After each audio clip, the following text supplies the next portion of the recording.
In this work, we develop an adaptive robotic construction method for wood frames and demonstrate it with low and high-quality timber. For the first demonstration, we build a small wall featuring a doorway condition. Parts are comprised of Douglas fir and have lengths ranging from 0.25 to 2.6 meters and payloads ranging from 1 to 26 kilograms.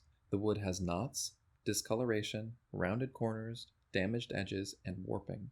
While some of these features made pose estimation and accurate placing more challenging, the rounded edges guided parts during insertion. Our sensing approach combines deep learning for pose estimation, computer vision for centerline and grasp offset estimation, and force-based contact detection during placing. This experiment shows that using inexpensive, low-grade framing materials common in construction is alright when compared with an adaptive robotic construction process. For the second demonstration, we build another small wall with an overhang condition using the same setup as the previous experiment. A robot performs the picking and placing tasks, and a human worker performs the fastening task.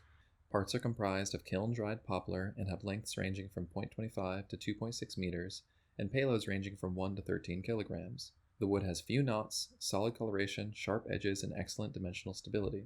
Precision parts like these demand accurate sensing, and our multi-stage approach provided sub-millimeter accuracy for position and nearly perfect rotational estimations.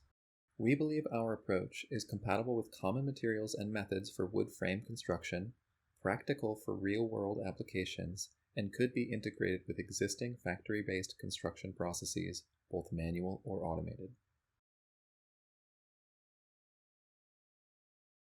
For each part in the sequence, the system estimates its pose using deep learning and its centerline using computer vision.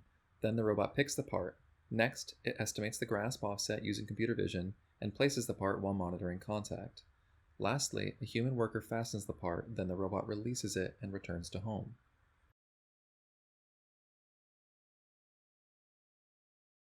The grasp offset camera is located beneath the table. We slowly pass a long part in front of the camera, then stop when it reaches the image center. This provides a precise estimate of where we picked the part and allows us to place without collision. The overhead and tool cameras, respectively, provide rough and fine estimates of a part's location. Once a part has been picked, however, the robot requires only CAD data to place it. Since short parts are entirely visible during the centerline estimation task, it provides the actual center of the part, making complex grasps and placing techniques possible. Once a human worker fastens the part, the robot releases it and repeats the process.